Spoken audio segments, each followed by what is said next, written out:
Good morning. स्वागत करता हूं आपका अपने YouTube चैनल thegenus.001 का। आइए बच्चों, हम देखते हैं, जैसा कि कल मैंने आपको फेजेस ऑफ रेस्पिरेशन के बारे में बताया था, आज हम अपने इस टॉपिक को, जैसा आप फिगर देख रहे हैं हमारे बोर्ड पर बना हुआ है, इसको देखकर समझ गए होंगे कि आज हम रेस्पिरेशन में ह्यूमन की बात कर रहे हैं। आज हम ह्यूमन रेस्पिरेशन की बात करेंगे। तो आइए देखते हैं कि ह्यूमन रेस्पिरेशन में क्या होता है, कौन कौन से ऑर्गन आते हैं, इसके रेस्पिरेटरी सिस्टम में कौन कौन सी चीजें आती हैं। तो आइए देखते हैं कौन कौन से सिस्टम में आते हैं। देखिए, ह्यूमन का जो रेस्पिरेटरी सिस्टम होता है उसमें जो मुख्य रेस्पिरेटरी यानी मेन रेस्पिरेटरी ऑर्गन होता है वो लंग्स होते हैं। ये लंग्स जो हैं वो ह्यूमन के मेन रेस्पिरेटरी ऑर्गन के अंतर्गत आते हैं, और इसके साथ जो ब्रोंकियाई है, ट्रैकिया है, लैरिक्स है, फेरिनेक्स है और नॉसल पैसेज है, नॉस्ट्रल है, ये ह्यूमन के रेस्पिरेटरी सिस्टम में एसेसरी ऑर्गन के रूप में आते हैं। इन ऑर्गन्स को हम एसेसरी यानी सहायक श्वसन अंग कहते हैं। सहायक श्वसन अंगों के रूप में हमारी जो सबसे पहली चीज आ जाती है वो आ जाती है nose and nasal passage. Nose and nasal passage यानी नासिका और नासिका मार्ग, ये हमारा सबसे पहला पार्ट आ जाता है जो आउटर इन्वायरमेंट से कनेक्ट रहता है, यानी जो आउटर इन्वायरमेंट से वायु को अंदर की ओर ले जाता है। तो सबसे पहला पार्ट आता है हमारा नोज एंड नॉसल पैसेज। तो नोज और नॉसल पैसेज होता क्या है? देखिए, नोज, अगर हम आपको बता रहे हैं नोज के बारे में, तो आपको सभी को ध्यान इस बात पर रखना है कि जब हम नोज के बारे में बात कर रहे हैं तो आपको अपनी नोज के ऊपर ध्यान देना होगा। बताऊंगा मैं, अनुभव फील आप अपनी नाक के ऊपर करेंगे, क्या इस पार्ट में हमारा ये पार्ट पाया जा रहा है या नहीं। तो आइए सबसे पहले हम इसका ब्रीफली एक्सप्लेनेशन करते हैं नोज एंड नॉसल पैसेज का। देखिए, नोज जो है, अगर हम देखते हैं तो हमारे चेहरे पर सामने की ओर उभरी हुई एक संरचना होती है जिसमें दो चैम्बर्स होते हैं जो बाहर की ओर यानी नीचे की साइड मुखान्वित होते हैं, नीचे की ओर लटके रहते हैं, नीचे की ओर खुलते हैं, ओपन होते हैं। इन्हें हम टपकन नाक भी कहते हैं। तो मनुष्य की नाक के बारे में जब हम बात कर रहे हैं तो मनुष्य की नाक जो है, दो नॉस्ट्रिल जो छिद्र होते हैं नीचे की ओर, उन्हें हम नॉस्ट्रिल कहते हैं। दो नॉस्ट्रिल के द्वारा बाहर की ओर खुलती है, बाहर इन्वायरमेंट में खुलती है, और नॉसल कैविटी के अंदर की ओर एक बीच में सेप्टा पाया जाता है। नॉसल सेप्टा पाया जाता है, जो कि इस भाग को कहते हैं, इस नॉसल सेप्टा को कहते हैं। ये सेप्टा पाया जाता है जो नॉसल कैविटी को दो भागों लेफ्ट एंड राइट में डिवाइड कर देता है।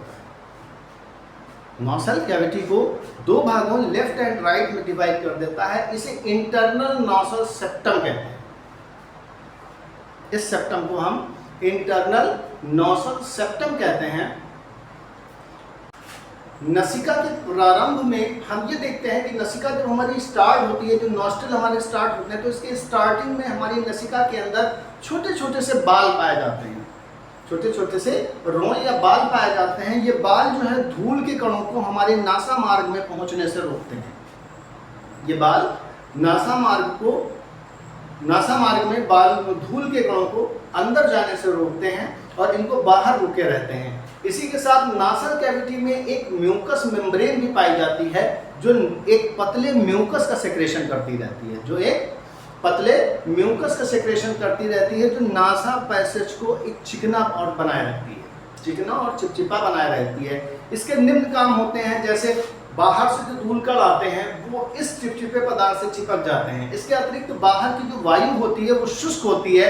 इस वायु का टेम्परेचर भी बॉडी के टेम्परेचर से ज़्यादा होता है। तो ये जो गीलापन होता है, श्लेष्मिक मेम्ब्रेन होती है, इसका जो श्लेष्म होता है वो वायु को नम बनाता है और बॉडी के टेम्परेचर के अकॉर्डिंग बना देता है। उसके बाद ये वायु जो है लंग्स में प्रवेश करती है।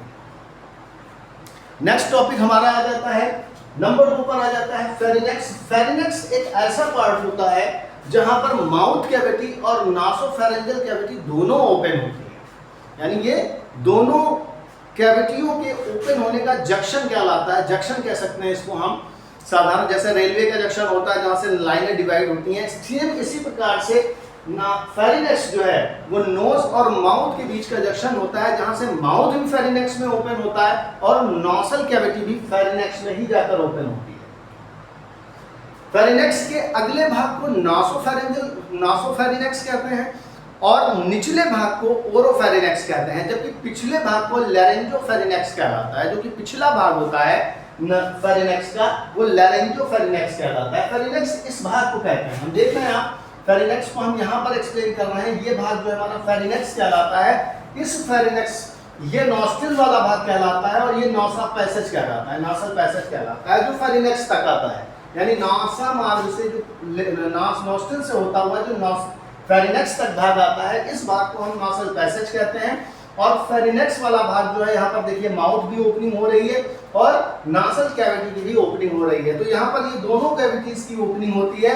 मैंने जैसे कि आपको बताया कि ऊपर वाले यानी अगले भाग को नासोफेरिनेक्स कहते हैं, निचले भाग को ओरोफेरिनेक्स कहते हैं, नासोफेरिनेक्स।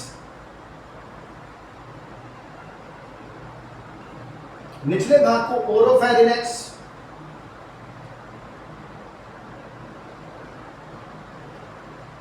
तथा पिछले भाग को लैरिंजोफेरिनेक्स।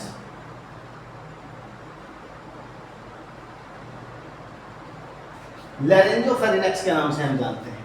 इन तीन नामों से हम इसको जानते हैं। नेक्स्ट आ जाता है हमारा विंड पाइप, जिसे हम वायुनाल कहते हैं। ये दो भागों में बटा हुआ होता है।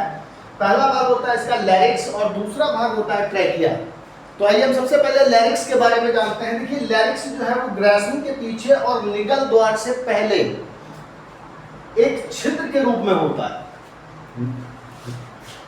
लैरिक्स जो है वो ग्रासनी के से पीछे और निगल द्वार से पहले एक अपर्चर की फॉर्म में होता है, एक छिद्र के रूप में होता है, जो वायु को फेरिनेक्स से ग्लॉटिस की सहायता से जो वायु को यानी जो हवा को जो है वो फेरिनेक्स से ग्लॉटिस की सहायता से वायुनाल में पहुंचाता है, यानी विंड पाइप में पहुंचाता है। इसके ऊपर कार्टिलेज का एक ढक्कन सपाया जाता है। इसके ऊपर जो है कार्टिलेज का ढक्कन सपाया जाता है, जिसे हम एपिग्लॉटिस कहते हैं, जो भोजन को निगलते समय श्वास नाल को बंद कर देता है। जो भोजन को निगलते समय कार्टिलेजेस का जो ढक्कन होता है वो भोजन को निगलते समय ग्लॉटिस को बंद कर देता है। इस ढक्कन को हम एपिग्लॉटिस कहते हैं। ये पुरुषों में जो है वो सामने की ओर उभरा हुआ पाया जाता है, जिसे हम टोटा या एडम्स एपल के नाम से जानते हैं। जिसे हम टोटा या एडम्स एपल के नाम से जानते हैं। इसकी कैविटी में दो मजबूत वोकल कॉर्ड्स होती हैं, दो मजबूत वोकल कॉर्ड्स होती हैं, जिनके कंपन से ध्वनि उत्पन्न होती है। विंड पाइप का हमारा अगला भाग जो है वो ट्रैकिया कहलाता है। यानी दूसरा पार्ट जो है वो ट्रैकिया या श्वास नली के नाम से हम जानते हैं।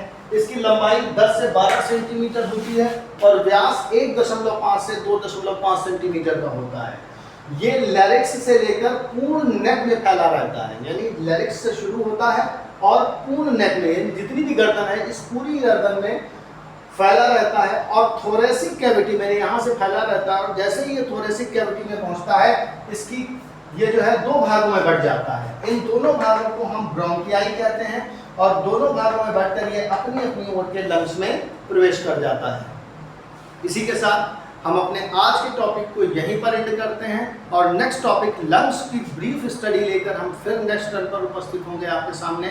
तब तक के लिए अगर अभी भी आपने हमारे चैनल को सब्सक्राइब नहीं किया है तो हमारे चैनल को सब्सक्राइब कीजिएगा और हमारी वीडियोस को लाइक और शेयर कीजिएगा।